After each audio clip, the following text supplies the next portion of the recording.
এই ধরনের যে বোর্ডগুলো এক্সটেনশন বোর্ড, এই ধরনের বোর্ড প্রায় প্রত্যেক বাড়িতেই থাকে। এই বোর্ডগুলো এমন কন্ডিশনের মাঝে, মাঝে খারাপ হয়ে যায় বা যে কন্ডিশনই খারাপ হোক, যেমনভাবেই খারাপ হোক এই বোর্ডগুলো, যদি বাসাবাড়িতে বা বাড়িতে যদি এই ধরনের খারাপ বোর্ড পড়ে থাকে, যেকোনো পজিশনে বা যেরকম পজিশনই বা যেভাবেই খারাপ হোক, এই বোর্ডগুলোকে আপনারা অনায়াসে ঠিক করে নিতে পারবেন। একদম সহজ সিস্টেমে আমি দেখিয়ে দেবো। যাতে করে এই বোর্ডগুলো যত খারাপ, যত নষ্টই এই বোর্ড হোক, এক্সটেনশন বোর্ডগুলো হোক, এই বোর্ডগুলোকে আপনারা একদম সহজে ঠিক করে নিতে পারবেন। কোনো রকম আপনাদের নতুন করে বোর্ড কিনার দরকার পড়বে না। সেরকমই আমি সিস্টেম আপনাদেরকে দেখাবো। আপনারা নিজেরা নিজেদের বাসা বাড়িতেই ঠিক করে নিতে পারবেন। এবার কিভাবে ঠিক করবেন, আমি আপনাদেরকে স্টেপ বাই স্টেপ দেখিয়ে দেবো পুরো সঠিকভাবে। কিভাবে আপনারা একদম নতুন পজিশনে বা নতুন বোর্ড নেওয়ার সময় যেরকম ছিল বোর্ডটা, সেরকমই থাকবে। কোনো রকম কোনো কিছু পরিবর্তন হবে না। কিভাবে আপনারা না কিছু পরিবর্তন করে এই বোর্ডগুলোকে ঠিক করবেন। যেরকমই খারাপ হোক, আপনাদেরকে ১ম এই বলেছি যেরকমই খারাপ হোক, যেকোনো খারাপ বোর্ডকে এক্সটেনশন বোর্ডগুলোকে আপনারা ঠিক করে নিতে পারবেন। কেননা এই এক্সটেনশন বোর্ডগুলো যেকোনো মুহূর্তে প্রয়োজন হতে পারে। সেইজন্য বাসাবাড়িতে প্রায় বাড়িতেই থাকে। আর ব্যবহারের জন্যও এই বোর্ডগুলো খুবই কার্যকরী। আমি আপনাদেরকে এবার সিস্টেমগুলো দেখিয়ে দেবো কিভাবে আপনারা ঠিক করবেন। ১ম আমি চেকিং পদ্ধতিটা দেখিয়ে দিই। কিভাবে আপনারা চেক করবেন উপর থেকে না খুলে, তারপর আমি খুলে আপনাদেরকে এই বোর্ডটাকে ঠিক করে দেখাবো। কেননা একটা নতুন বোর্ড কিনতে গেলে মিনিমাম ৳১৫০ থেকে ৳২০০ দাম আছে। তার কমে আপনারা পাবেন না। সামান্য কিছু পয়সা খরচা করে এই বোর্ডগুলোকে আপনারা ঠিক করে নিতে পারবেন। এইখানে এবার চেকিং পদ্ধতি আপনাদেরকে দেখিয়ে দেবো কিভাবে আপনারা চেকিং করবেন। আমি যে চেকিং পদ্ধতি করার জন্য যে আমি যন্ত্রটা ব্যবহার করছি বা যে টুলসটা ব্যবহার করছি, এই টুলসটা মাত্র ৳১৫ থেকে ৳২০ দাম। আপনারা যেকোনো ইলেকট্রনিক্সের দোকানে পেয়ে যাবেন। এইখানে দেখুন, এইখানে যে জ্যাকটা আছে, এইখানে যে 2 পিন টপ জ্যাকটা আছে, এই জ্যাকটার সাথে আমি যেকোনো একটা পয়েন্টের সাথে আমি এইখানে লাগাবো। যেকোনো একটা পয়েন্টের সাথে এইখানে লাগাচ্ছি। এইখানে লাগিয়ে আর এই ধরনের যদি কোনো রকম টেস্টার না থাকে, তাহলেও কিভাবে চেক করবেন সেটাও আমি বলে দেবো। এইখানে দেখুন এইভাবে লাগালেন। লাগানোর পর এইখানে সুইচটাকে ১ম এ অন করে নেবেন। এই সুইচটাকে অন করে নেবেন। আমি এখানে দেখতে পাচ্ছেন অন করে নিয়েছি। অন করে নেওয়ার পর এইখানে যেকোনো পয়েন্টের সাথে একটা পয়েন্টের সাথে টাচ করবেন। এখানে দেখতে পাচ্ছেন জ্বলছে। তার মানে এই তারটা পুরোপুরিভাবে ওকে আছে। এই পয়েন্টে আমি টাচ করব। এখানে দেখতে পাচ্ছেন জ্বলছে না। আর এইখানে দেখুন, এইখানে আমি ২ টো পয়েন্টের সাথে টাচ করব। এইখানে ২ টো পয়েন্টের সাথে টাচ করে দেখব, এখানে দেখতে পাচ্ছেন একটা পয়েন্টের সাথে জ্বলছে, একটা পয়েন্টের সাথে জ্বলছে না। এবার এইখানে আমি একটা পয়েন্টের সাথে দেখে নেব, জ্বলছে না। এইখানে দেখুন জ্বলছে। এবার এইখানে আরেকটা যে পয়েন্ট আছে, এইখানে যে তার এইখানে যে পয়েন্টটা আছে, মানে 2 পিনের ২ টো যে পয়েন্ট আছে, এই পয়েন্টে একটা পয়েন্টে চেক করলাম, আরেকটা পয়েন্টে আমি চেক করে দেখব। এইখানে জ্বলছে কি জ্বলছে না। এইখানে দেখতে পাচ্ছেন জ্বলছে, এইখানে এটাই জ্বলছে। এটাই তো একটা পয়েন্টের সাথে জ্বলছিল। আর এইখানে দেখুন, এইটা দেখে নেব জ্বলছে কি জ্বলছে না। এখানে জ্বলছে না। এইখানে দেখুন জ্বলছে। তার মানে কি বুঝা গেল? যে তার ঠিকই আছে। আবার এইখানে দেখে নেব, এখানে জ্বলছে কি দেখে নেব, জ্বলছে না। আর এইখানে দেখুন জ্বলছে। তার মানে তার পুরোপুরিভাবে ওকে আছে, কোনো রকম তারের প্রবলেম নেই। এরপর আমি লাইন দেবো। এইখানে ডাইরেক্ট ২২০ ভোল্ট লাইন দেবো। বোর্ডটায় যে সাপ্লাই আসছে না, কিসের জন্য সাপ্লাই আসছে না, সেটা আমি আপনাদেরকে এখানে দেখিয়ে দেবো। কারণ আমি ডাইরেক্ট ২২০ ভোল্ট এসির সাথে সাপ্লাই দেবো। সাপ্লাই দিয়ে আমি দেখে নেবো। এইখানে দেখুন, এখানে একটা পয়েন্টের সাথে এখানে কানেকশন আসছে। আর এইখানে এই পয়েন্টের সাথে কানেকশন আসবে না। কেন আমি তো একটা তারের সাথে লাগিয়েছি। এইখানে দেখুন এই পয়েন্টের সাথে কানেকশন আসছে। আর এইখানে এই পয়েন্টের সাথে কানেকশন আসছে নাকি দেখে নেবো। এখানে দেখুন এই পয়েন্টের সাথেও কানেকশন আসছে। এবার আমি তারটাকে নাড়াবো। তারটাকে নাড়িয়ে দেখে নেবো। এখানে দেখতে পাচ্ছি লাইন কোনো রকমভাবেই ছাড়ছে না। এবার এইখানে ডাইরেক্ট ২২০ ভোল্ট এসি সাপ্লাইয়ের সাথে সংযুক্ত করব। সংযুক্ত করে দেখে নেবো এখানে লাইন আসছে কি আসছে না। কেননা কাস্টমার আমাকে যে দিয়ে গেছে রিপেয়ারিং করার জন্যে, কাস্টমার বলছে কোনো রকমভাবে এখানে সাপ্লাই আসছে না। আমি ডাইরেক্ট ২২০ ভোল্ট এসি সাপ্লাইয়ের সাথে সংযুক্ত করব। এখানে সংযুক্ত করে দিয়েছি। সংযুক্ত করে দেওয়ার পর এখানে আমি দেখে নেব ডাইরেক্ট ২২০ ভোল্ট এসির সাপ্লাইটা আছে নাকি। এখানে দেখে নেব সাপ্লাইটা আছে নাকি। তার জন্য মাল্টিমিটার নেব। তবে আপনাদের কাছে যদি মাল্টিমিটার না থাকে, তার ব্যবস্থা আমি বলে দেবো কিভাবে আপনারা চেক করবেন। মাল্টিমিটার দিয়ে আমি চেক করে দেখাবো আউটপুট ভোল্টেজটা কত আছে। কেননা ভোল্টেজটা দেখার দরকার। কত ভোল্টেজ আছে। এখানে আমি একটা মিটার নেব। মিটার দিয়ে আমি আপনাদেরকে চেক করে দেখাবো। এখানে মিটারটা আমি এখানে রাখবো। মিটার দিয়ে চেক করে দেখে নেবো। এখানে এসি 220 ভোল্ট আমি চেক করব। তার মানে এসি রেঞ্জে রাখবো। এসি 600 তে রাখলাম। এসি 600 তে রাখলাম কারণ 200 তে অনেক সময় 220 ভোল্ট মিনিমাম লাইনে ভোল্টেজ থেকে 210, 220 এরকম ভোল্টেজ থেকে, তার জন্য আমি 200 তে রাখছি না, 600 তে রাখছি। 600 তে রেখে আমি এসির সাপ্লাইটা এখানে চেক করব কত সাপ্লাই আছে। এখানে আমি ডাইরেক্ট 220 ভোল্ট এসির সাপ্লাইয়ের সাথে আমি এখানে জ্যাকটা ভালো করে লাগিয়ে নিই। এখানে এবার সুইচটা অন আছে। সুইচটা অন আছে এখানে দেখতে পাচ্ছেন। এখানে অন করলাম আমি। অন করে নিয়ে এবার এখানে সাপ্লাইটা আমি দেখব কত সাপ্লাই আছে। এইখানে আমি তবে খুবই সাবধানের সাথে কোনো রকম যেন কোনো জায়গায় টাচ না হয়। এখানে দেখতে পাচ্ছেন 240-44 ভোল্টেজ আছে।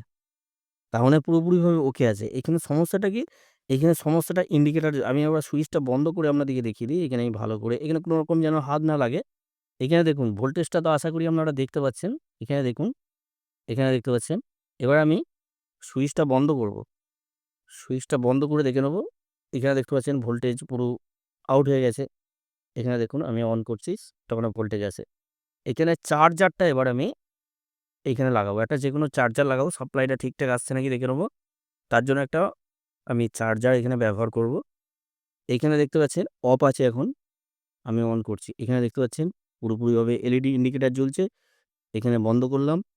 আর এখানে এবার অন করছি। এখানে তার মানে সাপ্লাই আছে। তবু কিন্তু বোর্ডটা খুলতে হবে। কি প্রবলেম আছে আমি আপনাদেরকে বলে দিই। এইখানে দেখুন, এইখানে যে ইন্ডিকেটরটা আছে, এই ইন্ডিকেটরটা শো করছে না। ওইজন্যে কাস্টমার হয়তো ভাবছে যে এইখানে সাপ্লাই কোনো রকমভাবে এই বোর্ডটার মধ্যে কোনো রকম সাপ্লাই আসছে না। ওইজন্যে ভাবছে যে এখানে সাপ্লাই আসছে না, তার মানে কোনো রকম বোর্ডের প্রবলেম আছে। তার মানে বোর্ডের কোনো রকম কিছু প্রবলেম নেই, কিন্তু এই ইন্ডিকেটরটা শো করছে না। ইন্ডিকেটরটা শো করছে না বলে ওইজন্য ডাউট থাকছে ভোল্টেজ আসছে কি আসছে না। এখানে আমি নাটগুলো খুলে নেব। এখানে যে স্ক্রুপটা আছে স্ক্রুপটা আমি খুলে নেব। স্ক্রুপটা খুলে নিয়ে এবার আমি ভেতরে দেখে নেব কি পজিশনে আছে। এখানে আমি স্ক্রুপটা খুলে নিলাম। এখানে স্ক্রুপটা খুলে নিয়ে ভেতরে দেখে নেব। এখানে ইন্ডিকেটরটাও কিন্তু লাগানো যায়।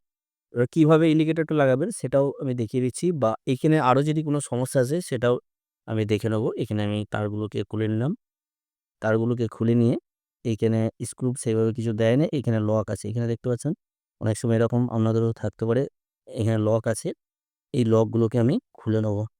এইখানে লকগুলোকে আমি ভালো করে খুলে নেব যাতে করে আমি এই বোর্ডটাকে খুলে নিতে পারি। এখানে যে লকটা আছে লকটা এভাবে বাইরে থেকে যদি খোলা যায় আমি দেখে নেব।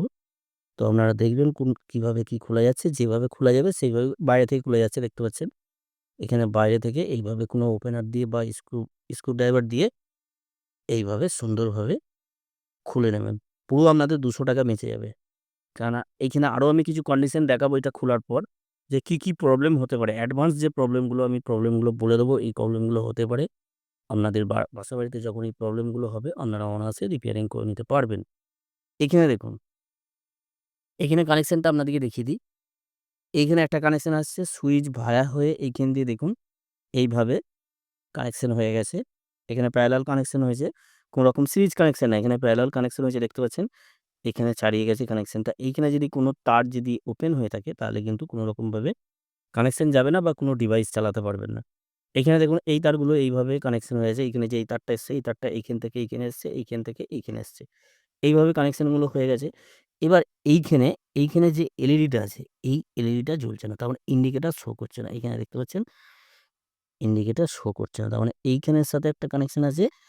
আর এইখানের সাথে একটা কানেকশন আছে, এইখানের সাথে একটা কানেকশন আছে। এবার এই ইন্ডিকেটরটাকে কিভাবে আপনারা লাগাবেন আমি দেখিয়ে দিচ্ছি। আপনারাও লাগাতে পারবেন। আপনাদের বাসাবাড়িতে এরকম ধরনের সমস্যা হতেই পারে।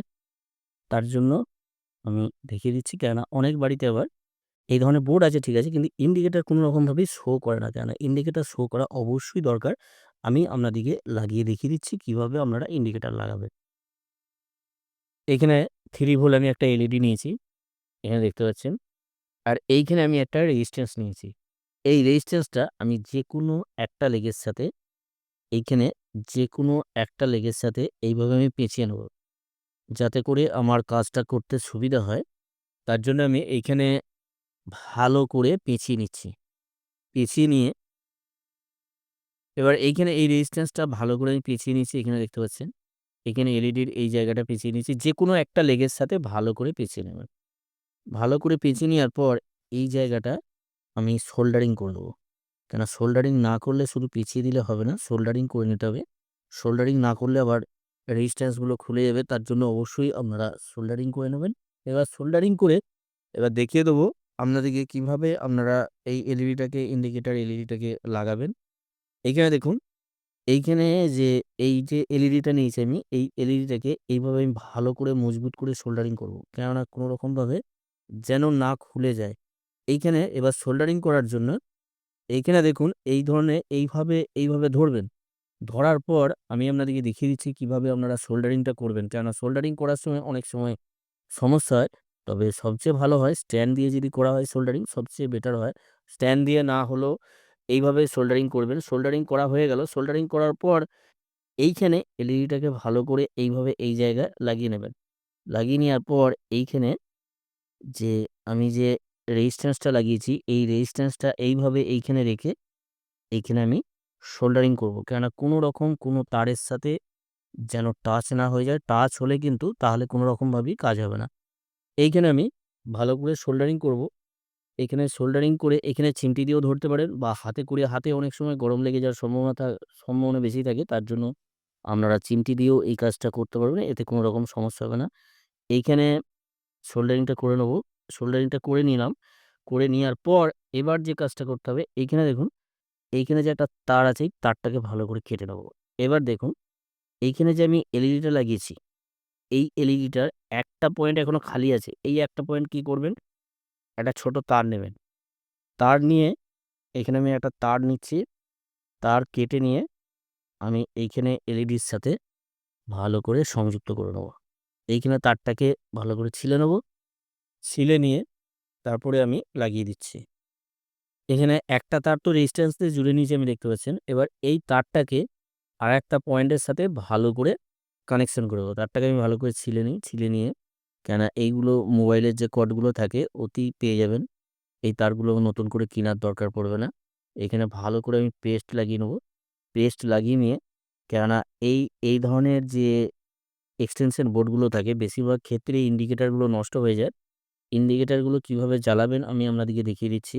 বা এই বোর্ডগুলো যখন রিপেয়ারিং করবেন, রিপেয়ারিং করতে গেলে কি, কি প্রবলেম হয় সেগুলো আপনাদেরকে বলে দিয়েছি। আবার আমি বলে দেবো রিপিট করে, যাতে করে আপনাদের এই কাজগুলো করতে কোনো রকম যেন অসুবিধে না হয়। এখানে একটা পয়েন্টের সাথে আমি সুন্দরভাবে, এখানে একটা জিনিস লক্ষ্য রাখবেন, এখানে কোনো রকম কোনো পয়েন্টের সাথে যেন টাচ না হয়ে যায়। টাচ হয়ে গেলে তাহলে কিন্তু আপনাদের অনেক রকম সমস্যা হতে পারে। এইখানে দুটো পয়েন্টের সাথে কোনো রকম যেন টাচ না হয়। এখানে পারলে আপনারা স্লিপিং পাইপ লাগিয়ে নেবেন, এতে আরও ভালো হয়। তো স্লিপিং পাইপ যদি না থাকে তাহলে একটু সাবধানের সাথে ভালো করে আপনারা কানেকশনটা করবেন, যাতে করে কোনো রকম একটা পয়েন্টের সাথে আর একটা পয়েন্টে টাচ যেন না হয়ে যায়। আমি তারটাকে ছোট করে নিলাম একটু।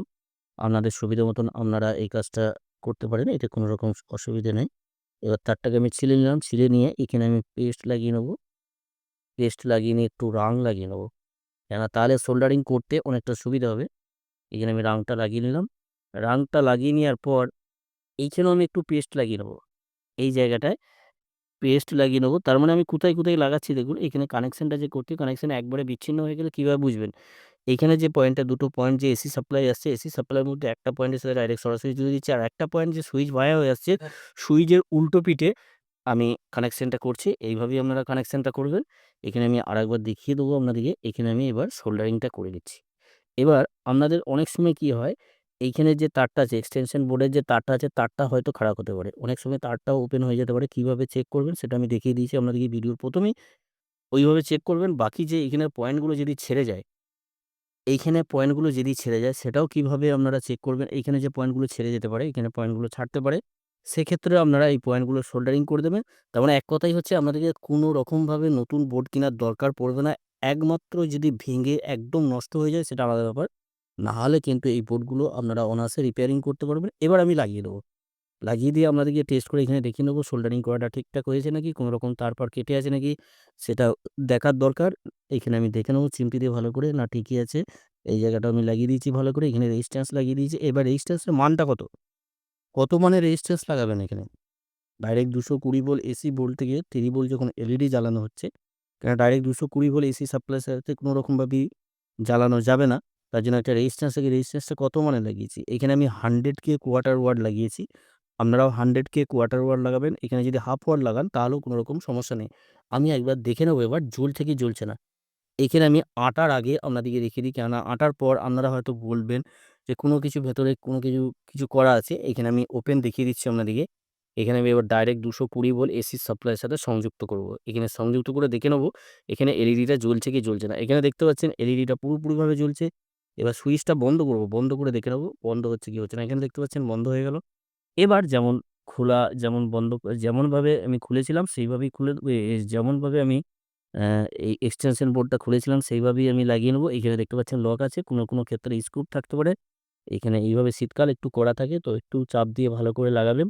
এতে করে কোনো রকম সমস্যা হবে না। এখানে এইভাবে একটু, একটু করবেন, এখানে চাপ দেবেন বা ওপেনার দিয়ে বা স্ক্রুড্রাইভার দিয়ে এইভাবে একটু করবেন, তাহলেই হয়ে যাবে। এখানে দেখতে পাচ্ছেন এখানে লাগানো হয়ে গেল। এবার এক্সটেনশন যে বোর্ডটা কেউ হয়তো এইভাবে জুড়েছিল, তো এটা ঠিক হয় না জোড়াটা। তো এইভাবে জোড়াটা মোটেই ঠিক না। কেননা এইভাবে জুড়লে অনেক রকম সমস্যা হতে পারে। এখানে দেখতে পাচ্ছেন ব্ল্যাক টেপ দিয়ে দরকার হলে পুরো তারটা চেঞ্জ করে নেবেন, কিন্তু এইভাবেই কানেকশনগুলো করবেন না। এইখানে তারটা দেখুন এতটা তার বেরিয়ে আছে, এইখানে তারগুলো এইভাবে হয়ে আছে। তারগুলো কোনো কিছু করার দরকার নাই। তারগুলো বাইরের দিকে বার করে দেবেন। এইভাবে বার করে দেবেন, আমি যেভাবে বার করছি, কেননা ফিটিং করতে গিয়ে অনেক রকম সমস্যা। এখানে তারগুলো বার করে দেবেন। কোনো রকমভাবে ভেতরে এখন জড়ানোর দরকার নাই। অটোমেটিক ঠিক জড়িয়ে জড়ানো হয়ে যাবে। এতে কোনো সমস্যা হবে না। এখানে তারটাকে আমি কেননা শীতকাল তারগুলো করা হয়ে থাকে, তার জন্য এই সমস্যাটা হচ্ছে। এইভাবে বার করে দেবেন। সব তারগুলো এইভাবে বার করে দেবেন। এতে কোনো রকম সমস্যা হবে না। এখানে তারটাকে আমি এইভাবে বার করে নিচ্ছি। দেখুন এইভাবে আপনারা বার করবেন। আর তার যদি চেঞ্জ করতে হয় এইভাবে কেটে কোনোদিন চেঞ্জ করবে, যে ভাই করেছে ভুলই করেছে। এইভাবে কেটে চেঞ্জ করে একদম ১ম থেকে চেঞ্জ করে দেবে। একদম যে গুড়ায় আছে গুড়া থেকে একবারে চেঞ্জ করবেন। কোনো রকমভাবে এইভাবে কেটে কোনোদিন চেঞ্জ করতে যাবেন না। তাহলে এখানে ইন্ডিকেটর কিভাবে লাগাবেন সেটা আমি দেখিয়ে দিলাম। প্লাস হচ্ছে বোর্ডগুলো কিভাবে আপনারা ঠিক করবেন সেটা আমি দেখিয়ে দিলাম। এখানে এবার এঁটে আপনাদেরকে দেখিয়ে দেবো কিভাবে কি এখানে আমি টেস্ট করে দেখাবো আপনাদেরকে কি প্রবলেম আছে বা প্রবলেমটা কিভাবে সলভ হলো আমি দেখিয়ে দিচ্ছি। বোর্ডটা এঁটে নেবো। আমি এঁটে নিচ্ছি। স্ক্রুড্রাইভার দিয়ে ভালো করে এঁটে নিলাম। আঁটা হয়ে গেল। এবার এখানে ক্যাপটাকে লাগিয়ে নেবো। একদম সুন্দরভাবে আপনারা করতে পারবেন। এভাবে গুটাতেও পারবেন। দেখুন এইভাবে তারটাকে গুটিয়ে নিচ্ছি আমি। এভাবে গুটাতে পারবেন। তারটা আপনি ১ম এ বাইরের দিকে বার করে দিলাম। এইভাবে বার করে দেবেন। দেখুন এইভাবে গুটিয়ে নেবেন। এইভাবে ভালো করে এইভাবে গুটিয়ে নেবেন।